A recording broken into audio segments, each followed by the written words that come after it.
A'udzubillahi minasyaitonirrajim. Bismillahirrahmanirrahim. Assalamualaikum warahmatullahi wabarakatuh. Kembali lagi bersama Mang Sukir, yang tentunya akan menemani teman-teman semua dengan sebuah kisah-kisah horor dan mistis. Dan untuk cerita kali ini, Mang Sukir akan menceritakan sebuah kisah yang berjudul Nasi Uduk Mbok Tarmi. Cerita ini ditulis oleh Mbak Dina. Dan bagi teman-teman yang penasaran dengan sang penulis atau ingin membacanya secara langsung, teman-teman bisa langsung kunjungi link yang saya sudah siapkan, ada di deskripsi. Oke, tak usah berlama-lama. Bagaimanakah untuk cerita kali ini? Ini dia kisahnya. Selamat mendengarkan.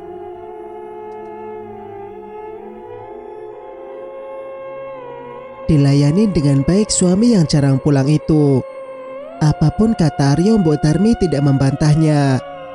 Tutur bicara disusun dengan semanis mungkin.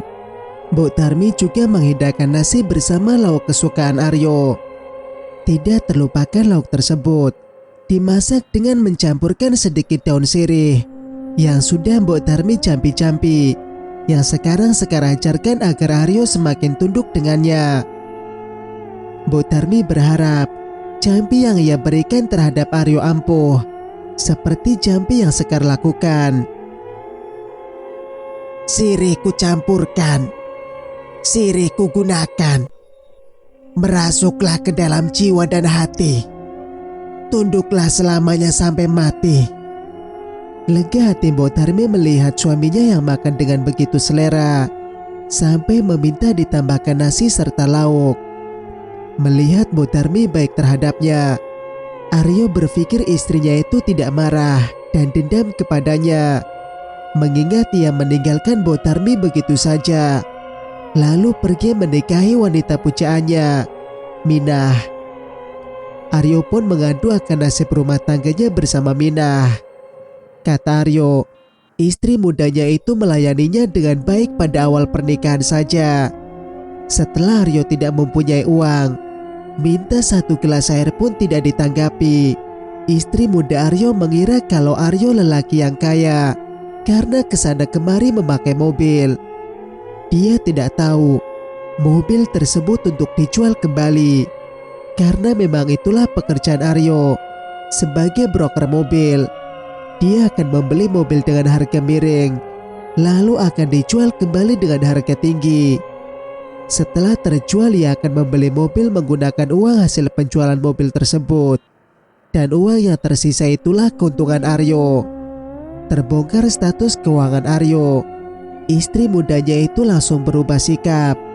Di dalam hati Mbok Tarmi tersenyum mendengar luapan hati suaminya itu, walaupun hatinya terasa sakit.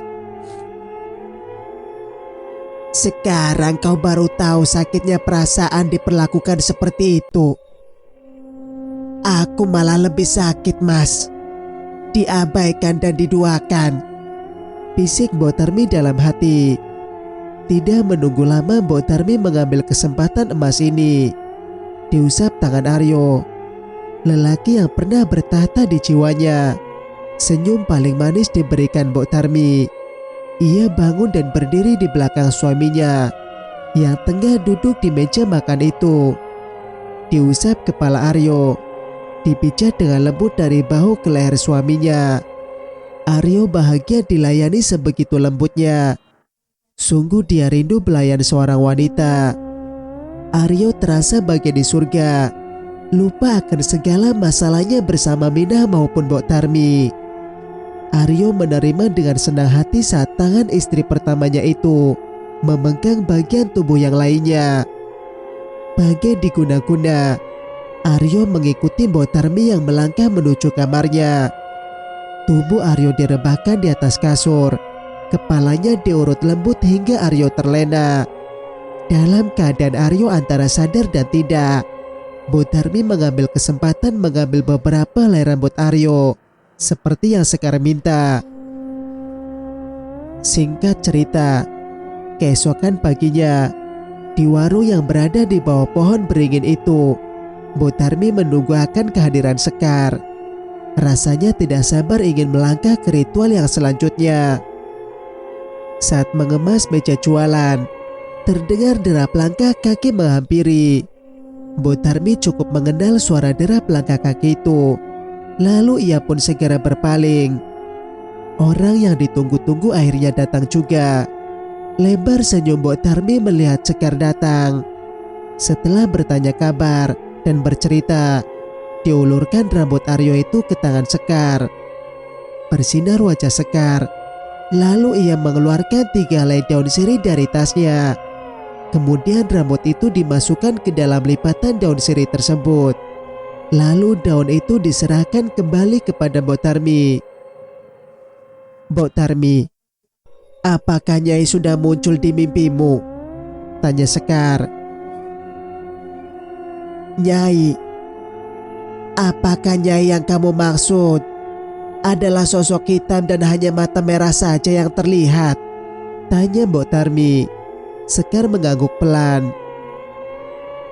"Kalau semua ilmu yang kumiliki sudah kuberikan untukmu sepenuhnya, kau akan melihat dengan jelas sosok yang ada di dalam mimpimu."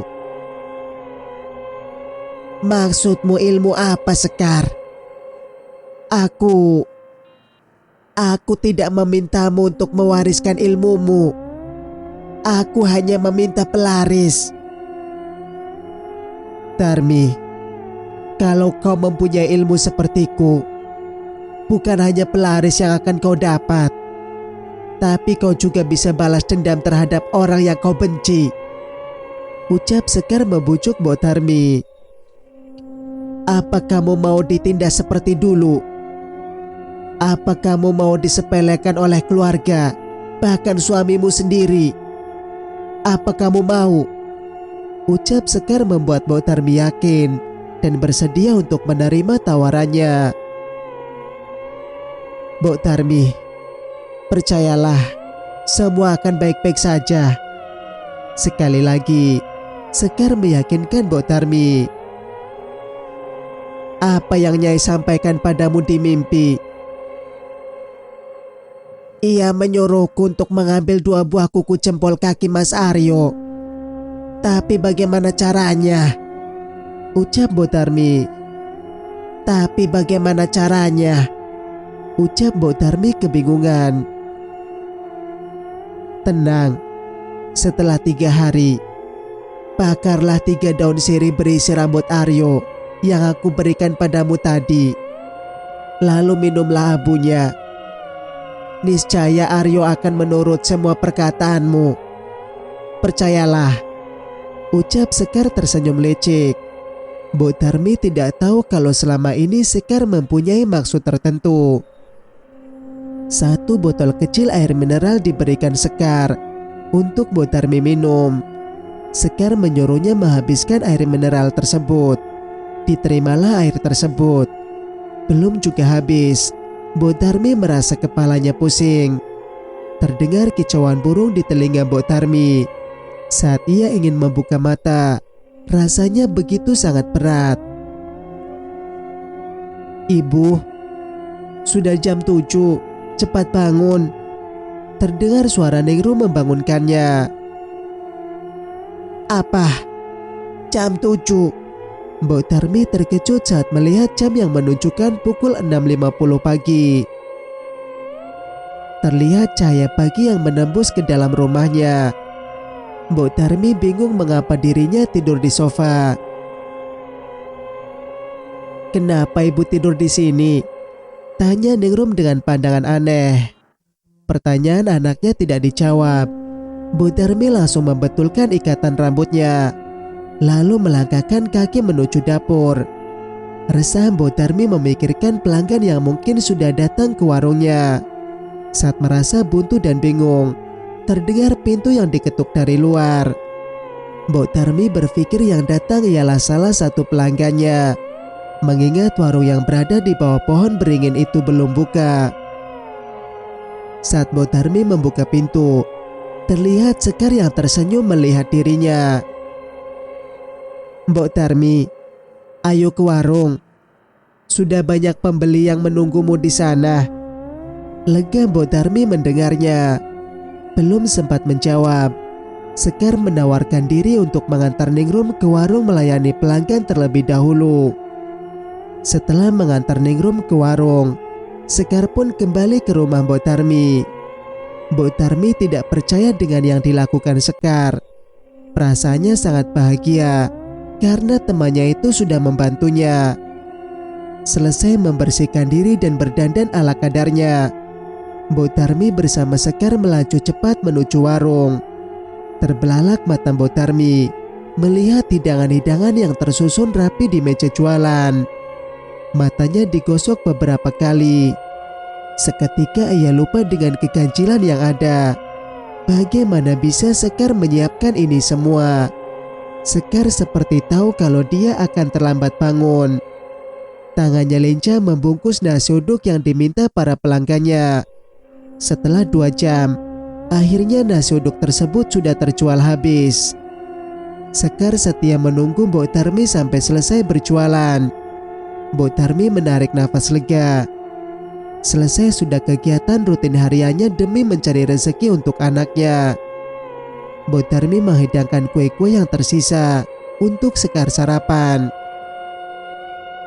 "Sekar, sarapan dulu. Pasti kamu lelah memasak nasi uduk dan lauk pauk ini kan? Terima kasih ya." Berulang kali Mbok Darmi mengucapkan terima kasih kepada Sekar. Betapa dia begitu terhutang budi atas segala kebaikan Sekar. Mbok Darmi sungguh tidak menduga kalau Sekar memberikan bantuan terhadapnya. Mbok Darmi pun tidak tahu bagaimana dia bisa bangun kesiangan. Perasaan ingin tahu di hati Mbok Darmi muncul tentang kejadian kemarin. Mbok Darmi tidak ingat kapan dia pulang ke rumah. Siapa yang mengantarnya? Berbagai pertanyaan ada di dalam pikirannya. Sekar hanya tersenyum mendengar semua pertanyaan Mbok Darmi.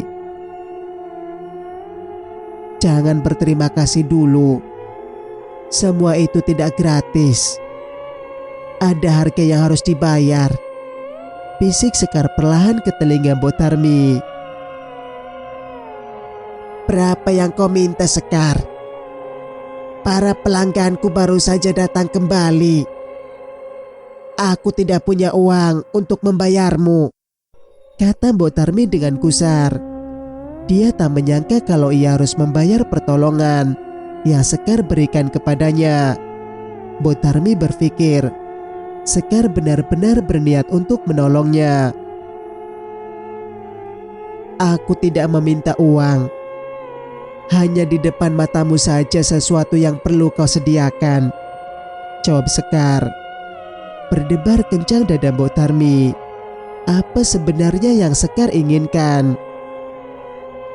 Setelah lama membisu, Sekar pun bersuara. Dia meminta Mbok Darmi mendapatkan jiwa dan kedua kuku ibu jari Aryo. Menganga mulut Mbok Darmi saat mendengarnya. Mbok Darmi pikirnya ia hanya meminta kuku jempol Aryo saja. Tapi ternyata dengan jiwanya juga. Mbok Darmi kira mimpi itu hanyalah bunga tidur. Tapi ternyata tidak. "Kalau kau tidak menyanggupi permintaan Nyai, Ningrum akan dibawa ke alamnya untuk dijadikan pengganti. Bahkan kau sendiri pun akan merasakan akibatnya. Ingat Mbok Darmi, kau sudah melakukan perjanjian padaku dan juga pada Nyai tempo hari. Apa kau lupa darahmu sudah menyatu dengan keris itu?" Belum sempat Mbok Darmi membalas ucapan Sekar. Sekar melangkah kaki dan berlalu pergi meninggalkannya. Sebelum itu, satu kertas kecil berwarna kuning diserahkan pada Mbok Darmi. Sekar menyuruh Mbok Darmi membuka isi kertas tersebut tepat jam 12 malam. Berdegup kencang hati Mbok Darmi saat kertas itu berada di tangannya. Mbok Darmi merasakan ada hembusan kecil di belakang telinganya. Merinding tengguk leher Mbok Darmi. Bagai patung, dia kaku berdiri melihat Sekar berangsur hilang dari pandangannya.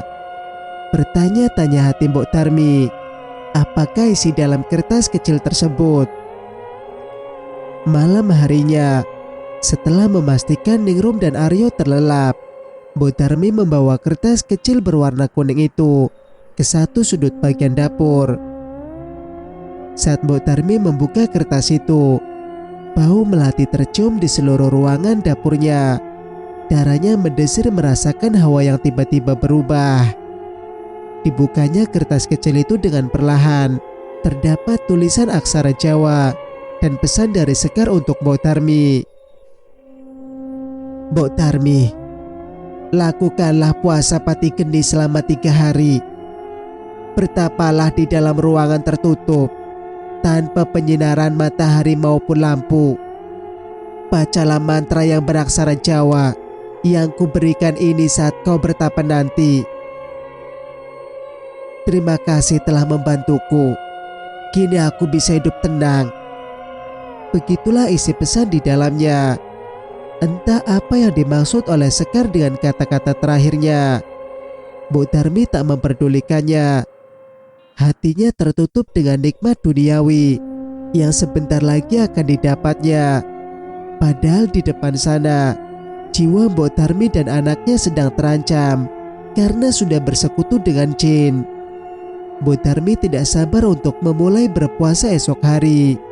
Ia penasaran dengan kekuatan ilmu yang Sekar turunkan padanya. Singkat cerita, selama 3 hari Mbok Darmi melakukan ritual puasa pati geni. Tidak ada hal apapun yang terjadi terhadapnya. Bahkan Mbok Darmi juga tidak bermimpi apa-apa tentang berhasil atau tidaknya ritual yang ia jalankan.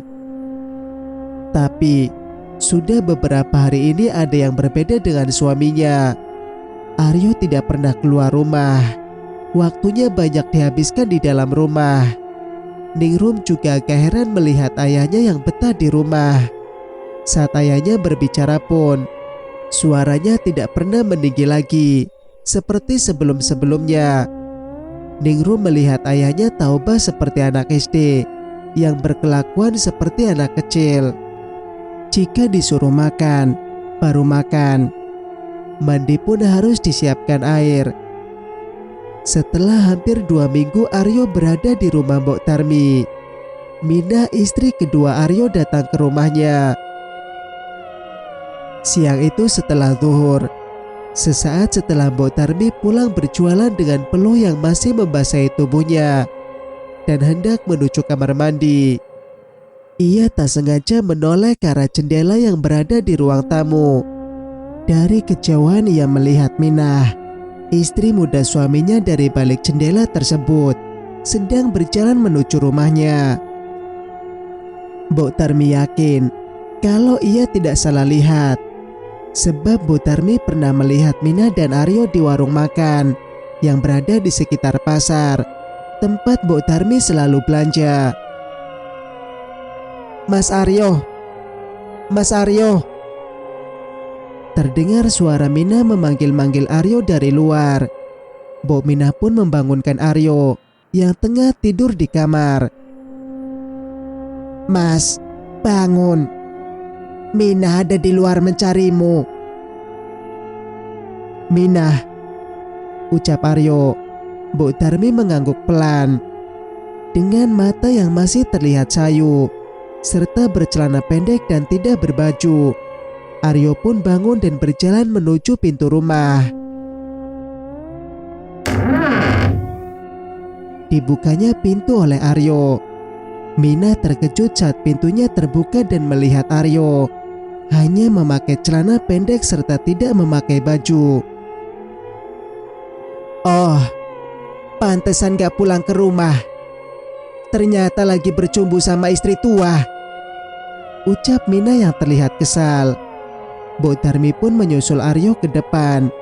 Ia sengaja menyambut kedatangan madunya itu dengan hanya menggunakan kemben serta rambut yang terurai dan tubuh yang berpeluh.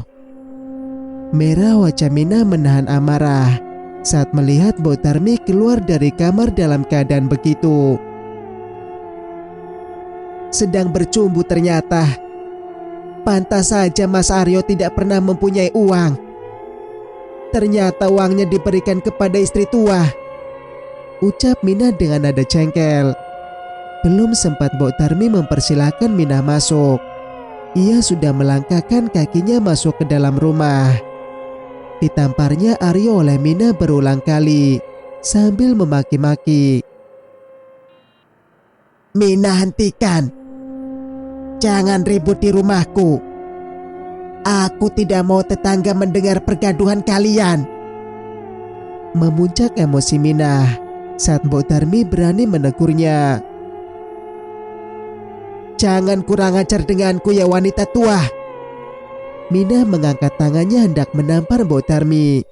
Sebelum tangannya mendarat ke pipi Mbok Tarmi, Aryo menepis tangan Minah dan kemudian Aryo menamparnya. "Jangan pernah menyentuh istriku." Mbok Tarmi tersenyum sinis melihat Minah ditampar oleh Aryo. "Mas Aryo, pulanglah ke rumah Minah.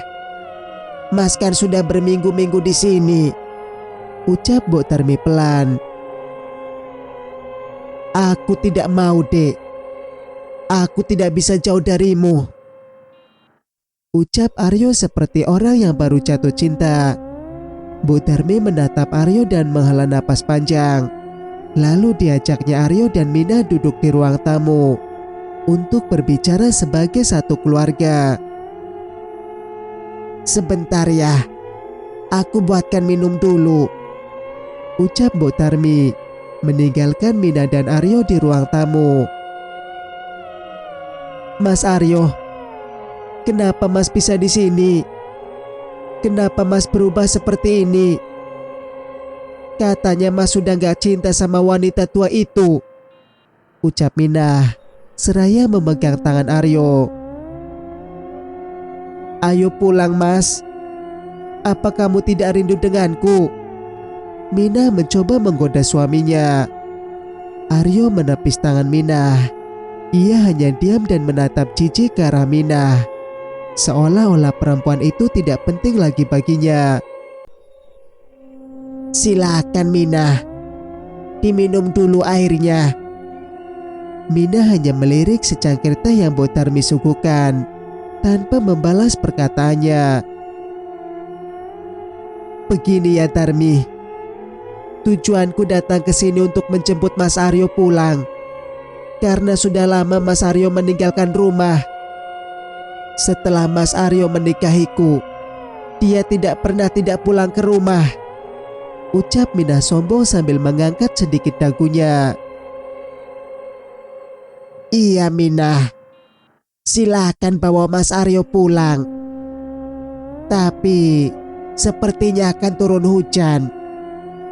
Malam ini tidurlah di rumahku," ucap Mbok Tarmi tersenyum manis. Minah melihat ke arah luar. Dilihatnya awan yang berwarna abu-abu.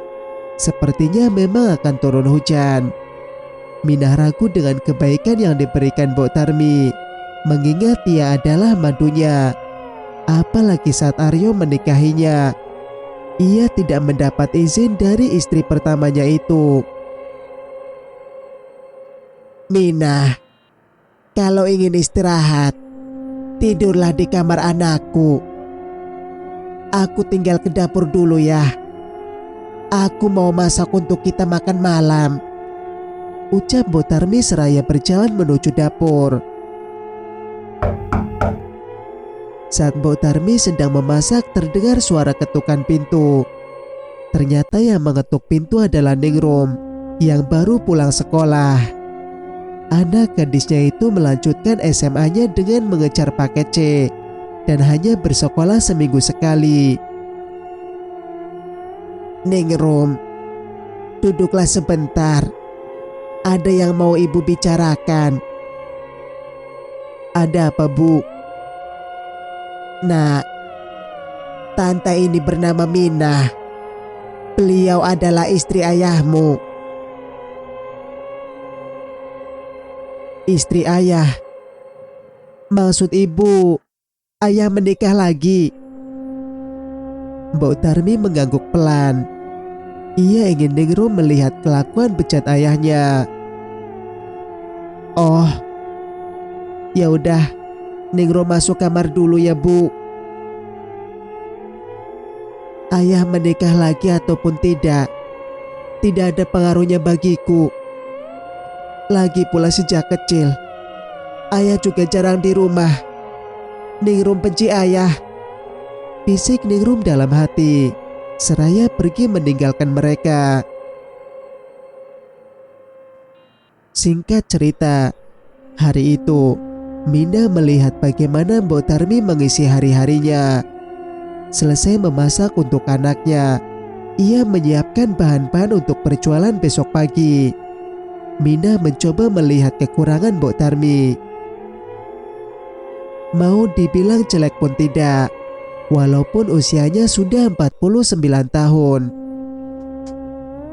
Tutur bahasanya pun lemah lembut. Kedatangan Mina disambut dengan baik, walaupun ia sudah merebut suaminya.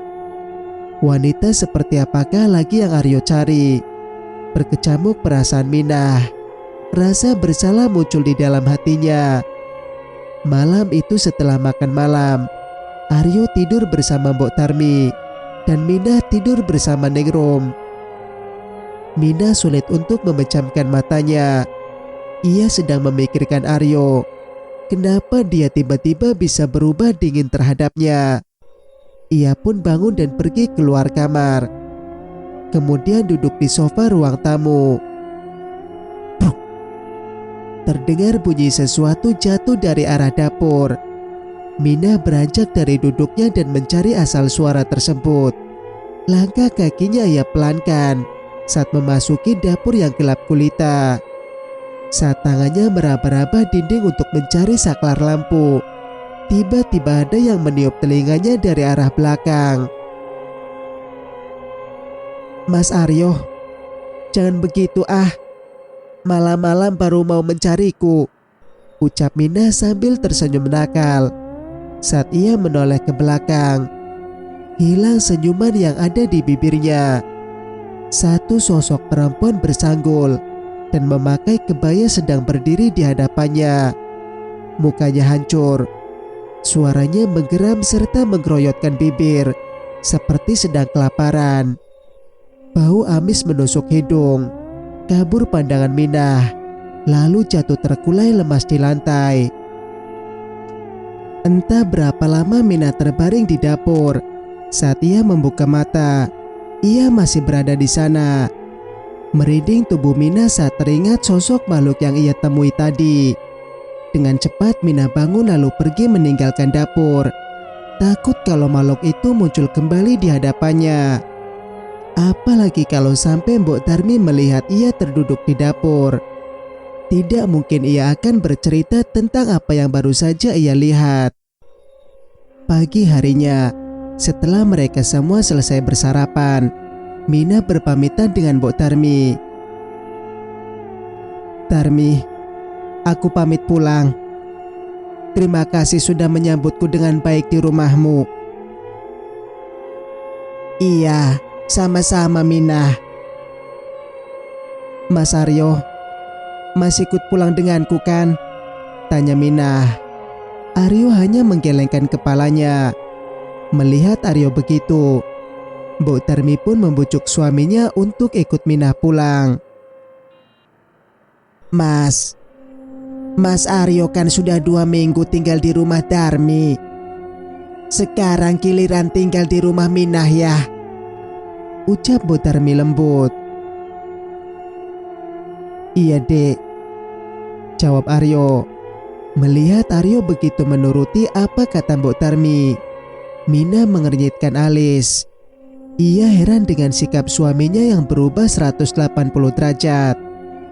Sebelum mereka pulang, Mbok Tarmi menyelipkan beberapa lembar pecahan uang 50 ribuan ke tangan Mina. "Untuk bekal di jalan, kalau saja kalian haus," ucap Mbok Tarmi dengan tersenyum ramah. Mina terhenyak. Ia menangis haru di bahu Mbok Tarmi. Tidak disangka Mbok Tarmi tidak dendam dengannya. Padahal ia sudah merebut Aryo dari pelukannya. Perasaan malu menyelubungi hati Mina. Padahal ia datang berniat ingin mencari gara-gara dengannya. Namun malah dilayani dengan baik oleh Mbok Tarmi. Setelah mereka pergi, Mbok Darmi berangkat menuju warung. Saat sampai di sana, warung yang berada di bawah pohon beringin itu terlihat sepi. Padahal pagi itu jam baru menunjukkan pukul 7:30 pagi. Ida yang sedang duduk santai di warungnya tersenyum puas melihat wajah Mbok Darmi, seolah-olah sedang mengejek karena warung yang biasanya ramai pembeli itu kini sepi bagai kuburan. Sejak beberapa hari berjualan, nasi serta lauk pauk Mbok Darmi memang banyak yang terbuang karena tidak laku. Pembeli sudah tidak seperti dulu lagi. Kalau datang pun hanya membeli 1 bungkus saja. Itu pun pelanggan baru. Pelanggan lama sudah lama tidak terlihat batang hidungnya. Para tetangga pun banyak yang sudah tidak menitipkan kue lagi. Takut kalau kue yang dititipkan tidak ada yang membeli. Setelah pelaris yang dulu Mbok Darmi pakai itu lenyap, warung Mbok Darmi memang berubah menjadi sepi. Pernah Sekar memberikan daun sirih yang sudah dicampi-campi untuk dicampurkan ke dalam masakannya. Tapi semua itu tidak bertahan lama. Hanya sebentar saja jualan Mbok Darmi itu laris. Apa aku harus memakai kuku jempol kaki Mas Aryo agar warungku kembali ramai seperti dulu? Tapi apakah ini tidak berlebihan? Walaupun aku membencinya, tapi bagaimanapun juga dia adalah ayah dari anakku. Tidak mungkin aku tumbalkan Mas Aryo. Berkecamuk perasaannya, bingung memikirkan langkah apa yang harus ia ambil. Ia memang butuh uang untuk membayar rentenir, untuk biaya hidup dan untuk mewujudkan cita-cita anak semata wayangnya yang ingin berkuliah sebentar lagi. Kalau hanya mengandalkan Aryo tidak akan mungkin.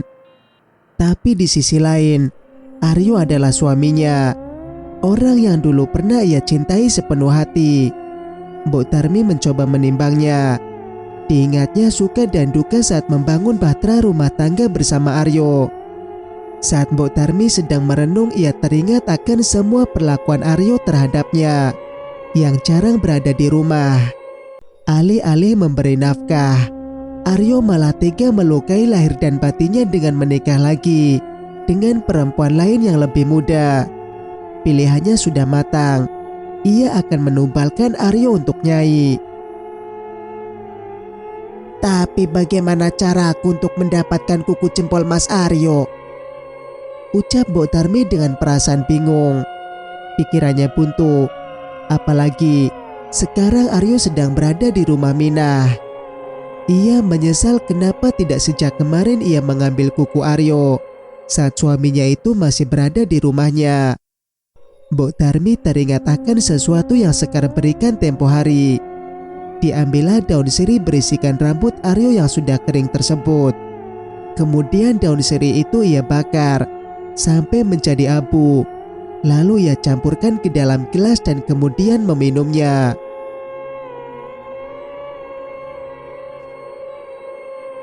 Cerita pun bersambung. Jika kalian suka dengan ceritanya, jangan lupa untuk like, komen, dan subscribe channel ini agar bisa mendengarkan cerita-cerita berikutnya. Wassalamualaikum warahmatullahi wabarakatuh.